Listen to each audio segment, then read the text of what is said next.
yang sekolah maupun yang tidak sekolah, semuanya menjadi tanggung jawab saya untuk makan dalam setiap hari.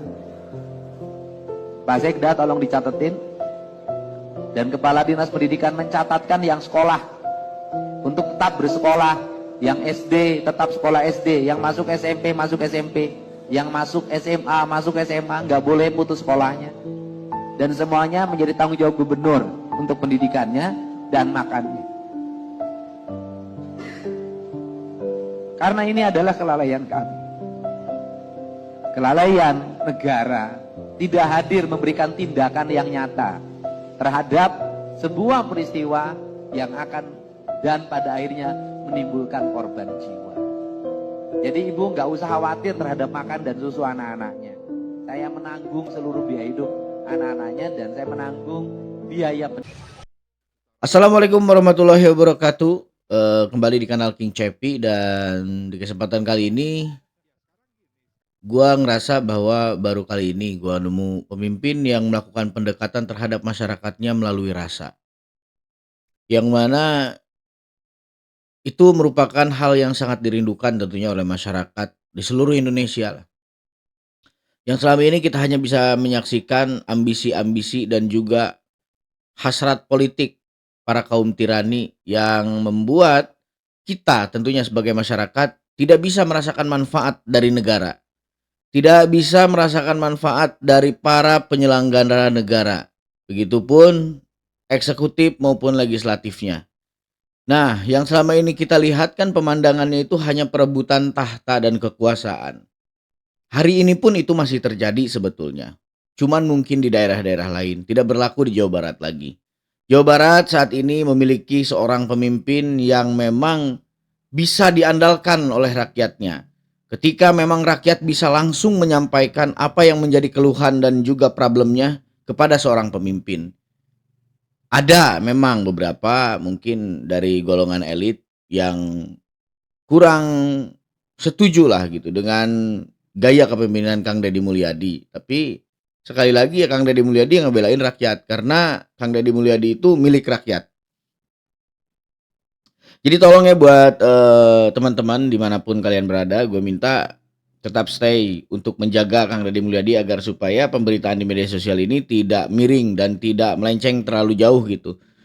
Terutama saat ini ya, serangan terhadap Kang Deddy Mulyadi ini kan soal insiden di acara pernikahan Maula Akbar dan juga Putri Karlina kemarin.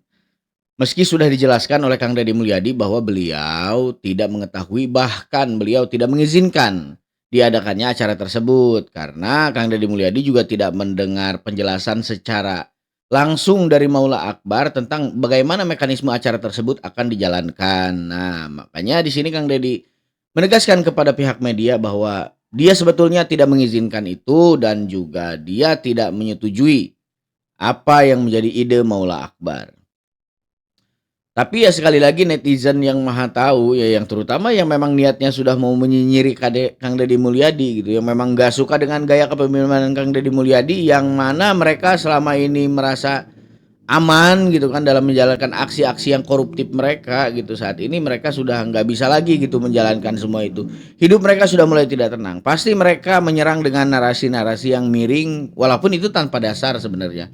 Bahkan ada salah satu komentar di akun sosial media gue yang bilang katanya Kang Deddy udah mulai amnesia katanya. Buktinya di live TikToknya waktu dia podcast bersama Maula Akbar ya, soal pengadaan konsumsi atau makan gratis itu memang dibahas gitu oleh Kang Deddy Mulyadi. FYI itu sebenarnya bukan buat acara yang siang hari. Jadi kan Kang Deddy Mulyadi hanya ada 2 acara yang beliau setuju itu. Ya undangan gitu kan bersama para kepala desa gitu. Yang kedua acara malamnya pagelaran seni, yang dimana disitulah nanti akan diadakan makan gratis untuk masyarakat Garut dan sekitarnya. Jadi itu acara yang siang hari yang menjadi insiden menelannya korban jiwa itu ya sebenarnya tanpa sepengetahuan Kang Deddy Mulyadi, dengan bukti bahwa di waktu yang bertepatan gitu Kang Deddy Mulyadi ya nggak ada di lokasi gitu, karena memang Kang Deddy Mulyadi nggak merencanakan dan bahkan nggak mengizinkan acara tersebut gitu. Itu mungkin hanya inisiatif Maula Akbar dan juga istrinya yang memang saat itu sedang merasa bahagia dan merasa ingin berbagi kebahagiaan dengan orang banyak. Sebenarnya juga nggak salah gitu. Insiden ini kan datang tanpa direncanakan. Bahkan ada beberapa masyarakat yang berspekulasi bahwa katanya, "Oh, jangan-jangan," katanya, "insiden ini terjadi karena sabotase dari pihak-pihak yang selama ini nyinyir dan benci terhadap Kang Deddy Mulyadi." Ya bisa jadi juga gitu, cuman ya kita juga nggak bisa ngejudge gitu bahwa mereka yang, benci terhadap Kang Deddy Mulyadi itu dapat melakukan hal keji yang sejauh itu. Segitu ibu ngomong teh salah karena oge eta mah geus takdir sanu hayang atuh aya pesta jadi duka kan tadina ge erek ngabahagiakeun rakyat lain hayang duka ibu masuk salah ngomong eta geuningan mamahna almarhum oge geuningan narimakeun cenah eta mah rios tos takdir nah hari ibu eta nu mendiokeun sok sangeunahna ngomong teh jadi we bapak aing loba nu ngahujat sok kitu ibu mah dek belegug nyarios teh. Yang menjadi pertanyaan Jadi memang iya ya, benar ya. Jadi serangan terhadap Kang Deddy Mulyadi yang saat ini ya di dalam insiden ini sebenarnya nggak berdasar. Bahkan Kang Deddy Mulyadi juga sudah menyatakan secara pers kepada masyarakat di seluruh Indonesia bahwa acara tersebut di luar kendali dia dan dia bahkan tidak mengizinkannya. Tapi ya mereka masih saja gitu tetap ngotot bahwa ya ini salah Kang Deddy Mulyadi. Padahal ya memang Maula Akbar adalah anak Kang Deddy Mulyadi dan Putri Karirina itu menantunya. Acara ini juga pasti besar campur tangan Kang Deddy gitu kan di dalam acara pernikahan Maula Akbar. Cuman kan khususon untuk satu acara itu ya Kang Deddy Mulyadi memang sudah berkata kepada pihak media manapun bahwa dia sebenarnya nggak terlibat gitu. Dia nggak tahu sama sekali. Bahkan dia sempat nggak mengizinkan itu. Selalu gue tekanin, dia sempat nggak mengizinkan.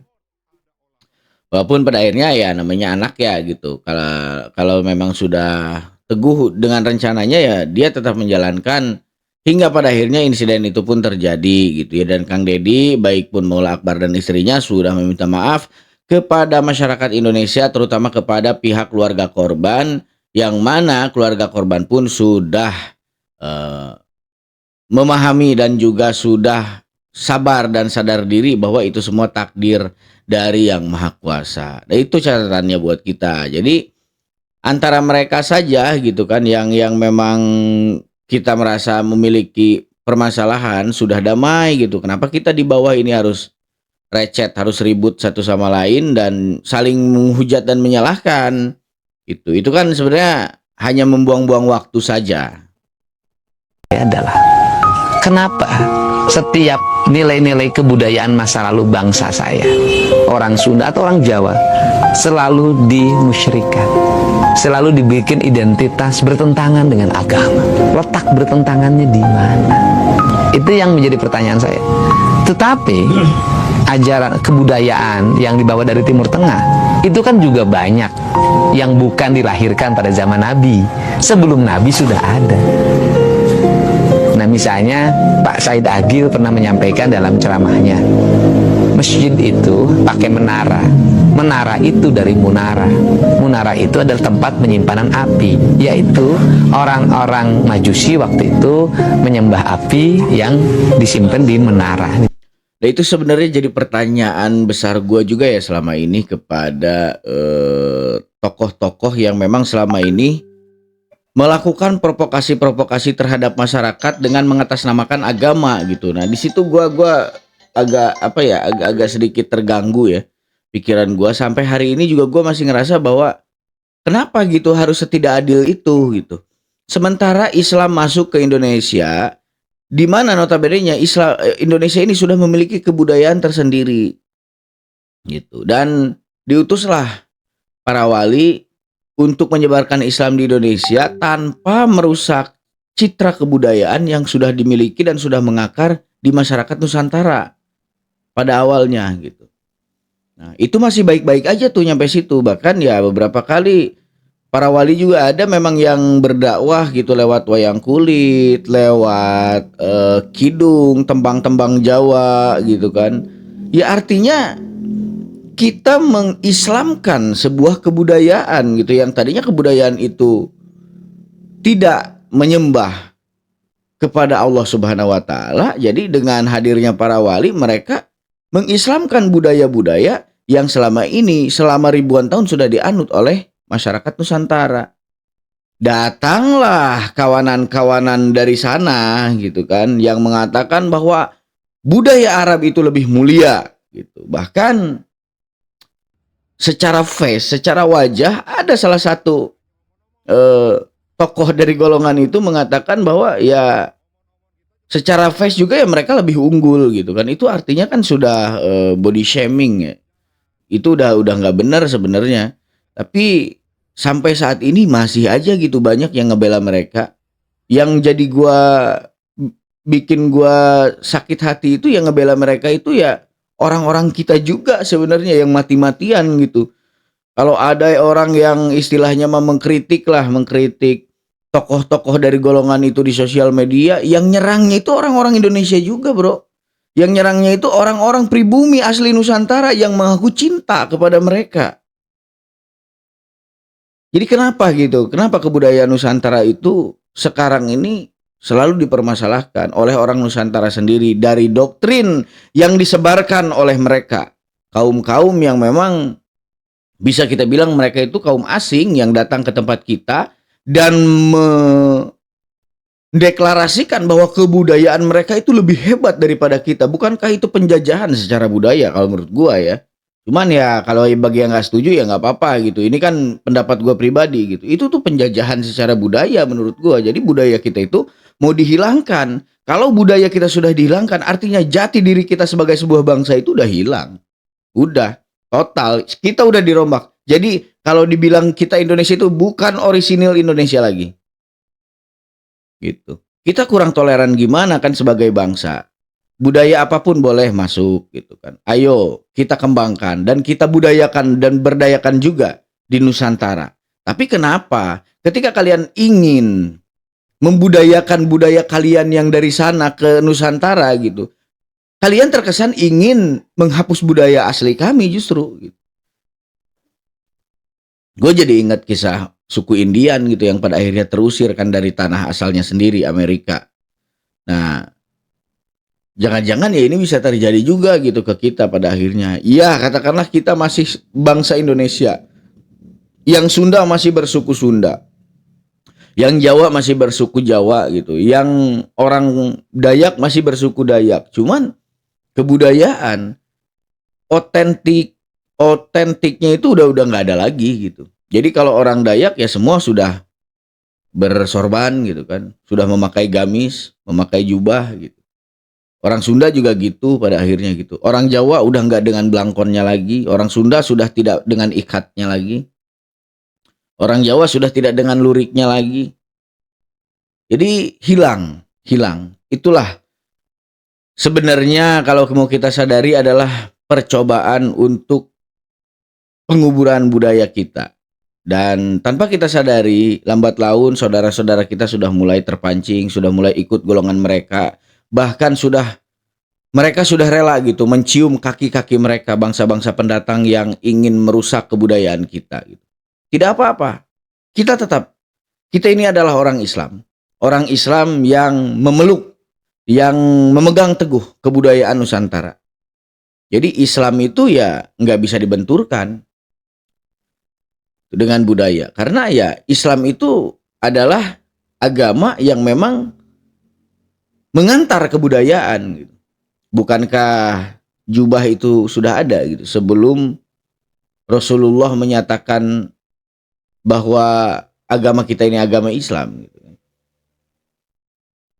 Jadi buat apa Tuhan menciptakan perbedaan gitu kalau yang benar itu budaya Arab gitu. Kenapa Tuhan nggak mengarabkan seluruh bumi? Itu aja sih logikanya. Jadi bukankah perbedaan ini memang Tuhan yang menghendaki? Menara. Kemudian menara itu menjadi khasanah masjid yang dipakai di kita semua. Kenapa sih itu boleh dipakai jadi masjid? Kenapa yang di kita nggak boleh? Nah Nah ini yang jadi pertanyaan. Sebenarnya ibu-ibu nyaranak murang kali bapak tadi teh. Gratis. Oh. Jantan pami tinu sisi apa berarti tinu sisi pribadi mah abdi pas tekenging abdi mah masihan kegiatan teh mung dua. Nu ka hiji sonten saurna para kepala desa bade ka Uleman di Garut di Purwakarta Kerawang Bekasi kan gitu berendapil kan terus anu kaduana wengi kesenian tak konsep abdi mah nu disebat makan gratis teh sanes tadi di lapang eta sadaya tukang bakso tukang sate segala macam diborong jami tinggal tuan eta kan nya nya tos takdir kumaha ai kolot mah tos nyaret di awal tapi da ayeuna mah da abdi tanggal waler itu gitu da salena ge putra kolot mah tanggal waler ieu bakar mana mohon abi kita tiba sudah iya nitip ti abdi hapunten pun anak sareng dua nanang punten pisan tos naonnya niat nama saya buat diajar kene. Oh mana kita update pintu tadi bu? Jadwalnya ada setengah dua ini jadwalnya. Tabu satu pak tina etama tina pengumuman tina TikTok tina. Iya kajantenan tabu seberapa? Tabu 2 kirang lah. Kajantenan teh tabu 2 kirang. Terus beres Jumatan. Terus beres Jumatan tos seueur atuh saacan Jumatan ge tos seueur pak jeung diterus ngagimu. Tapi ada yang dirawat masih ada tadi itu pagi. Teu aya pak. Berarti dulu genep pak. Selain itu berapa? Dulu genep orang anu dirawat seperti teh, tapi yang nuatkeun tilu sebagian sepuih. Kita yang dirawat ya. Anu dirawatnya seberapa jam ini? Terus alwi pak. Tapi aya beberapa anu fracture. Mengetak secara anu. Tapi terus insya Allah kemampu. Tapi secara ya mah secara medik mah terus aman. Dan di tes merah lah, koneng. Terus koneng. Jadi biasa dia gitu. Ya Bu abdi bade teras ka ya, keluarga anggota. Hapunten bisa pun anaknya punten bisa. Itu hapunten Ibu. Bisa. Gitu. Mangga atur nuhun bisa. Bisa. Mohon bapak. Punten. Neng, kabar neng ya? Iya Rayina. Rakana. dua mah ini rakana Siapa saja dulu? Siap. Mangga Ibu nuhun bisa ya. Jadi kalau kita mau coba membuka hati ya, mau mencoba memperbaiki kerangka berpikir kita, kita melihat ya cara Kang Deddy menyelesaikan permasalahan pribadinya dengan orang lain gitu. Dia itu nggak menunjukkan sisi bahwa dia adalah seorang gubernur gitu. Kelihatan oleh kita dari cara-cara yang disampaikan oleh Kang Deddy Mulyadi, dia itu memposisikan diri ya dia sebagai rakyat biasa yang memiliki salah gitu terhadap ya orang lain gitu. Dari tata bahasa gitu, dari gestur, dari mimik wajah, dia nggak nunjukin bahwa dia itu adalah seorang pemimpin besar gitu yang saat ini sedang memimpin Jawa Barat. Jadi pendekatannya selalu apa ya? Selalu rakyat gitu. Pendekatannya itu selalu soal hati. Nah, di sini kan yang menjadi nilai tambahan ya buat Kang Deddy Mulyadi sebenarnya. Kenapa mungkin banyak masyarakat yang simpatik terhadap Kang Deddy Mulyadi hingga hari ini? Karena ya itulah yang menjadi alasan dan tolak ukur masyarakat gitu. Yang masyarakat ini sebetulnya sudah sejak lama menantikan sekali dan merindukan bahwa bakal ada suatu saat sosok pemimpin yang membaur dengan masyarakat, terutama masyarakat Sunda yang notabene-nya berbackground pajajaran gitu kan. Sajajar, tidak ada istilah kata raja dan rakyat, tidak ada kaya dan miskin gitu. Semuanya sejajar. Sri Baduga Maharaja, silih asah, silih asih, silih asuh. Artinya saling menyayangi satu sama lain. Kalaupun memang ada permasalahan, bisa diselesaikan dengan kasih sayang, bukan dengan emosi dan juga pemberontakan. Nah, yang selama ini beredar di sosial media kan soal menyikapi insiden pernikahan Maula Akbar dan juga Putri Karlina ini ya semuanya pendekatannya politis, pendekatannya kepentingan dan juga soal keuntungan gitu. Jadi di dunia yang sudah maju ini semua hal dipolitisasi, semua hal itu berbasis keuntungan. Kapitalisme ada di setiap penjuru dan juga permasalahan. Itulah yang membuat kita terjebak pada akhirnya oleh jebakan barat gitu. Kapitalisme itu ya sebetulnya itu tuh bikinan mereka bangsa Yahudi yang ingin mendominasi dunia ini gitu, yang ingin mengatur gitu perjalanan pemerintahan di seluruh dunia. Dan sekarang kita sudah mulai menganut paham itu tanpa kita sadari. Pertama lewat sihir uang kertas yang pada akhirnya makin ke depan makin merambah gitu ke segala sektor. Di bidang pendidikan sudah ada, bahkan sekarang di bidang agama pun kapitalisme itu sudah mulai masuk. Dan jikalau kapitalisme sudah ada di kegiatan-kegiatan keagamaan, maka itu sebuah pertanda akan rusaknya sebuah peradaban. Ini bukan gua ya yang nyampein, ada salah satu ulama lah gitu yang gua juga ngutip dari kata-kata beliau yang memang katanya kalau memang kapitalisme masuk di bidang keagamaan, ya maka itu adalah salah satu tanda besar bakal runtuhnya sebuah peradaban. Karena peradaban itu tidak akan bisa lepas dari agama, dari kepercayaan. Kalau hal yang bersifat kepercayaan saja sudah dihitung untung rugi, sudah dihitungnya kepentingan pribadi ataupun golongan, ya sudah. Artinya bahasa lillahi ta'ala itu sudah tidak ada lagi. Ya apapun yang mereka katakan itu ya soal keuntungan dan juga kepentingan mereka pribadi gitu masing-masing. Jadi dalam hal ini gue respect kepada Kang Deddy Mulyadi dan juga gue respect kepada para keluarga-keluarga korban insiden yang memang bisa berpikir rasional gitu, bisa berpikir dengan kepala jernih untuk tidak memperpanjang permasalahan ini karena kedua belah pihak memiliki kesalahan, kedua belah pihak memiliki kelalaiannya masing-masing, dan mari kita bertemu di jalan tengah untuk menunjukkan bahwa kita adalah bangsa yang berdaulat secara adat dan juga budaya. Jangan terprovokasi, jangan pernah terpengaruh lagi oleh stigma-stigma budaya yang memang dicanangkan oleh mereka sedari awal dan sudah direncanakan secara matang dan mereka sebarkan dengan cara masif yang pada akhirnya kita akan mengubur kebudayaan kita sendiri. Bukan mereka itu hanya memberikan doktrin kepada kita semua dan pada akhirnya kitalah yang akan membumi hanguskan kebudayaan kita sendiri. Coba mangga nuhun.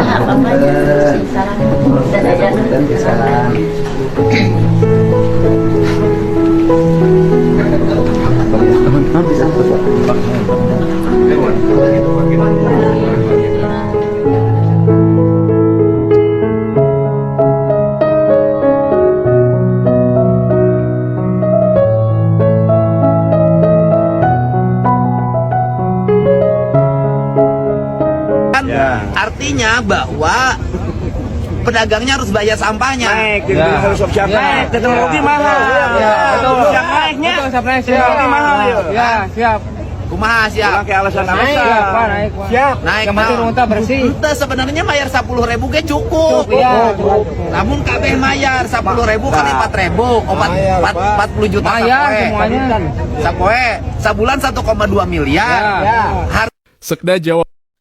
Permasalahan pasar ini bro, jadi gini ya, kalau khususnya di tempat gua pribadi di sini ya. Jadi kenapa kadang ada pedagang yang mogok membayar iuran pengelolaan pasar gitu, iuran kepengurusan pasar. Awalnya itu sebenarnya bermula dari kelalaian para pengurus pasar itu sendiri gitu. Ketika memang sampah nggak mereka tanggulangi, sampah nggak mereka urus gitu kan.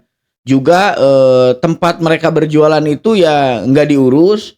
Nah pada akhirnya kan masyarakat merasa si pedagang-pedagang pasar ini bahwa katanya ya percuma dong katanya gua bayar biaya pengurusan per hari sekian gitu. Tapi ya pengurusan itu ya tidak benar-benar direalisasikan oleh para pengurus pasar. Nah akhirnya mereka mengadakan mogok bayar iuran gitu. Ya yang jadi pada akhirnya kedepannya si pihak pengelola pasar ini ya nuntut juga gitu kepada para pedagang dan mereka juga melakukan sebuah demon lah dengan cara memang benar-benar nggak bekerja gitu. Yang tadinya ya mereka bekerja seadanya meskipun nggak maksimal dan tidak memuaskan si pedagang. Ya pada akhirnya ketika pedagang itu banyak yang mogok bayar gitu, mereka benar-benar total nggak kerja gitu. Akhirnya jadi permasalahan besar. Dan jangan salah loh, bisa-bisa itu ujungnya baku hantam gitu ya, antara pedagang pasar dan juga pihak pengelola pasar. Yang tentunya pihak pengelola pasar pasti dibackingi oleh ormas-ormas tertentu. Jadi lumrah terjadi yaitu di semua daerah juga, di seluruh daerah di Indonesia juga pasti ada saja gitu. bentuk-bentuk pengelolaan yang dirasa menurut para pedagang itu kurang amanah lah. Karena mereka membayar dengan nominal sekian itu harusnya mendapatkan pelayanan itu yang seperti ini gitu. Ini malah ya nggak memuaskan gitu dengan apa yang mereka janjikan sebelumnya. Barat buka suara soal anggaran belanja yang mulai dipertanyakan publik. Ini terkait dengan belanja gedung dan bangunan yang menjadi perbincangan ya di media sosial. Ada sebesar 1,2 triliun ya, ditanyain untuk apa itu? Ya tong hari wang ya, insya Allah 1,2 triliun ini akuntabel sebesar-besarnya untuk kepentingan masyarakat. Saya beda ya ini ada di pergeseran ketiga ya APBD Provinsi Jawa Barat tahun 2025. Nah, gua minta di sini kalian fokus ya dengan pemaparan yang akan disampaikan oleh Pak Sekda ini karena ini penting ya, menyangkut anggaran yang masuk ke bidang pembangunan yang selama ini banyak masyarakat yang mempertanyakan. Ya mungkin sekarang mulai dibesar-besarkan juga nih oleh kelompok-kelompok barisan sakit hati ya yang memang antipati terhadap Kang Deddy Mulyadi. Mari kita fokus dan dengarkan pemaparannya kemana saja sebenarnya anggaran-anggaran tersebut dialokasikan oleh pemerintah Provinsi Jawa Barat. Yang pertama ya, itu ada alokasi sebesar 475 miliar. Itu untuk belanja ya, untuk pembangunan PJU. Itu kan untuk rakyat, PJU dan fasilitas lainnya di Dinas Perhubungan. Ya kemudian yang kedua 431 miliar. Nah itu untuk belanja pembangunan ruang kelas baru dan rehab ya kelas yang lama, dan itu sepenuhnya untuk anak didik kita. Yang ketiga ada 25 miliar. Untuk apa? Untuk pembangunan gapura batas wilayah. Ya Jawa Barat dengan Jawa Tengah misalnya kan malu waktu ini urusan pride. Ada 25 miliar itu untuk membangun kebanggaan.